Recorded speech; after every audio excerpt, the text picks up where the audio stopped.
ምዕራፍ 25 አቤቱ አንተ አምላኬ ነህ።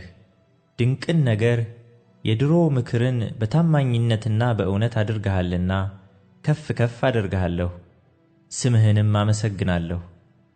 ከተማይቱን የድንጋይ ክምር የተመሸገችውን ከተማ ውድማ እንድትሆን የኀጣንንም አዳራሽ ከተማ እንዳትሆን አድርገሃል፣ ከቶ አትሠራም።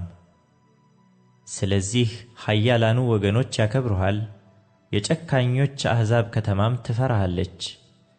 የጨካኞችም ቁጣ እስትንፋስ ቅጥርን እንደሚመታ አውሎ ነፋስ በሆነ ጊዜ ለድሃው መጠጊያ፣ ለችግረኛው በጭንቁ ጊዜ መጠጊያ፣ ከውሽንፍር መሸሸጊያ፣ ከሙቀትም ጥላ ሆነሃል።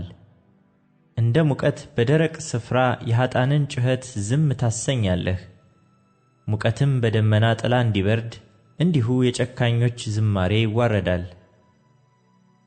የሰራዊት ጌታ እግዚአብሔርም ለሕዝብ ሁሉ በዚህ ተራራ ላይ ታላቅ የሰባ ግብዣ፣ ያረጀ የወይን ጠጅ፣ ቅልጥምም የሞላባቸው የሰቡ ነገሮች፣ የጥሩና ያረጀ የወይን ጠጅ ግብዣ ያደርጋል። በዚህም ተራራ ላይ በወገኖች ሁሉ ላይ የተጣለውን መጋረጃ፣ በአሕዛብም ሁሉ ላይ የተዘረጋውን መሸፈኛ ያጠፋል።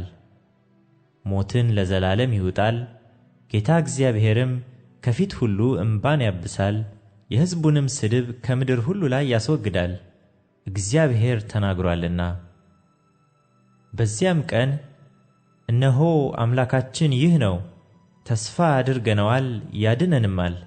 እግዚአብሔር ይህ ነው፣ ጠብቀነዋል፣ በማዳኑ ደስ ይለናል፣ ሐሴትም እናደርጋለን ይባላል።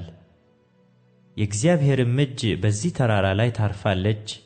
ጭድም በጭቃ ውስጥ እንደሚረገጥ እንዲሁ ሞዓብ በስፍራው ይረገጣል። ዋናተኛም ሲዋኝ እጁን እንደሚዘረጋ እንዲሁ በመካከሉ እጁን ይዘረጋል። ነገር ግን እግዚአብሔር ትዕቢቱን ከእጁ ተንኰል ጋር ያዋርዳል። የተመሸገውንም ከፍ ከፍ ያለውንም ቅጥርህን ዝቅ ያደርገዋል፣ ያዋርደውማል፣ ወደ መሬትም እስከ አፈር ድረስ ይጥለዋል።